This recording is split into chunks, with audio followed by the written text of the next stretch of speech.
So thank you so much for the organizers to allow me to present a little brief talk about my work. So as you mentioned, I'm a PhD student at the Oslo Institute for Cancer Research. I'm just going to talk about some of the challenges we've had during our work on analyzing microRNA expression in colorectal cancer and metastasis tissue. So first, a little bit of definition. So most of you know this already, but microRNAs come from transcribed RNA that will form this hairpin structure. And in this hairpin, there's going to be a 5' and a 3' arm, which will tend to be about 20 to 26 nucleotides in length. And there should be extensive complementarity between these two arms. And in the nucleus of the cell, this enzyme drosha cleaves off the lower basal stem, leaving the precursor microRNA with this two nucleotide overlap. And then this pre-microRNA is transported into the cytosol, where the enzyme dicer cleaves off this loop here, leaving the 5' and 3' arm. And vast majority of microRNAs, one of these arms will be the mature arm, which is incorporated into the MI risk complex. And one of the arms is going to be the star arm, which is rapidly degraded. And the effect of that is in your sequencing data, you will expect to see many reads of the mature arm and very few reads, but usually there will still be some reads of the star arm. And also crucially, because of this cleaving of the drosha and dicer, you should expect there to be a clear homogeneity in the 5' end of these sequences. So one of the common issues, one of the big problems in the research is that there's a lot of questionable microRNA annotations. So here's an example of a good annotation. So here you have MIR224, and here you have clearly defined 5' arm and a clearly defined 3' arm of 24 and 23 nucleotides in length. And there is a clear, there's a large amount of complementarity between these two arms. There are two nucleotide overlaps on both sides. And when looking at the sequencing data, we see that there's a 5' homogeneity due to the drosha cleavage. And there's many more reads of the 5', the mature microRNA, but there are still some reads for the star microRNA, which supports that it exists. And here's a less likely microRNA. So here there is a definition of 5' arm of a 22 nucleotides length, but there's no clearly defined 3' arm. And when looking at the stem, there's not that much complementarity between these two arms. And crucially, when looking at the actual sequencing data, you see that there's no 5' homogeneity. And in fact, vast majority of the reads of this microRNA only start in the middle of the actual annotated microRNA and after the seed sequence, and which obviously means that this cannot be a real microRNA. And Bastian Fromm and Kevin J. Peterson in his 2015 annual review of genetics paper went through all of the annotated microRNAs in MIR-base, and about 2/3 of all the entries there failed to fulfill these criteria. So what we've done is we have set up MirGDB, a new repository for microRNAs that is curated by Bastian and Kevin J. Peterson.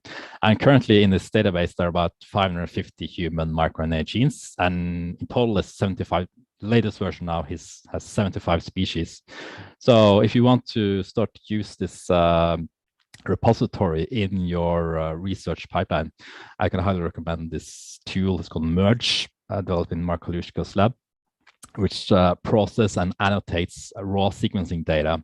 And this latest version now also has MirGDB as an option for using as your reference.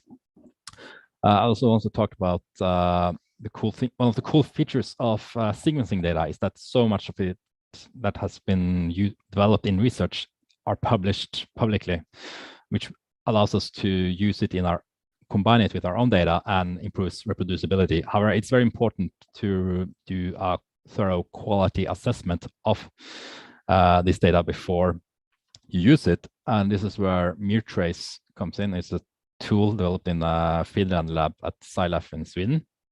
and it produces this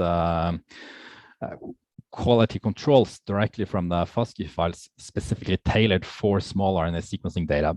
So as you probably know, sequencing data, you should hope that the vast majority of reads have a Phred score, so quality of the reads greater than 30. And crucially for small RNA sequencing, they should be, majority of reads should be about 22 nucleotides in length. And if they're not, then there probably has been some issue with the size selection step.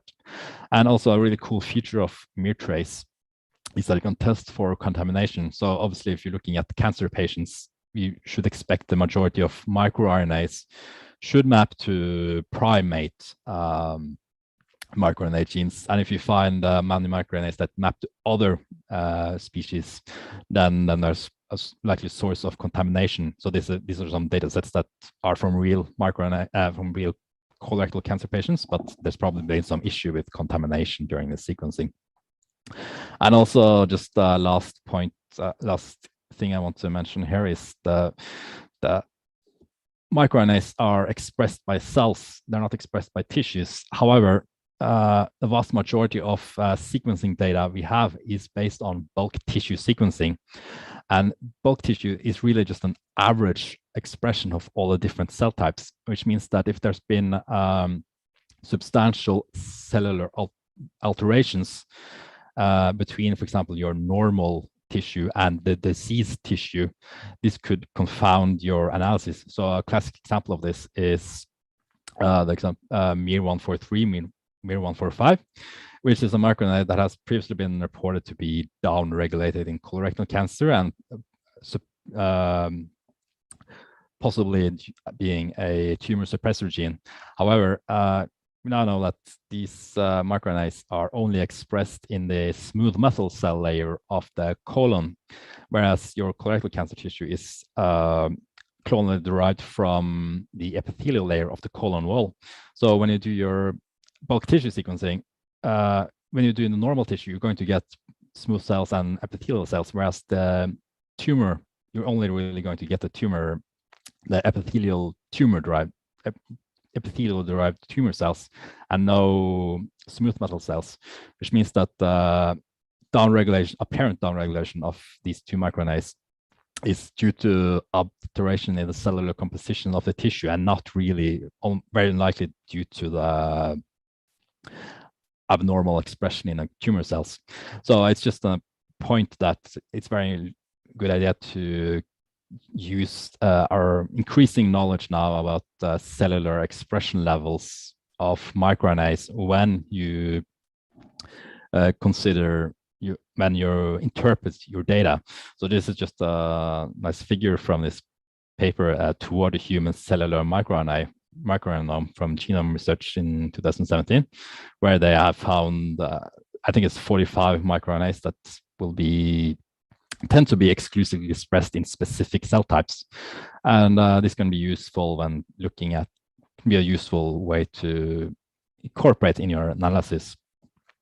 So just to wrap things up here, we have now a paper almost, it's in press and should come out in a couple of days' time in NAR cancer, where we apply these points I made now to large number of colorectal cancer and colorectal cancer-derived liver metastasis data sets, and where we try to kind of build up an expression atlas, that's what we call it, of colorectal cancer and different metastatic sites and different normal adjacent cells. And we have, I have all of the tools I mentioned. You can find singular large containers on my GitHub page, and also some tutorials and some toy data sets. And also I want to mention that a lot of the inspiration from what we did here was from this paper. It's called Toward the Promise of microRNAs, Enhancing Reproducibility and Rigor in microRNA Research, from Kevin Witwer and Michael Lischka in 2016. And yeah,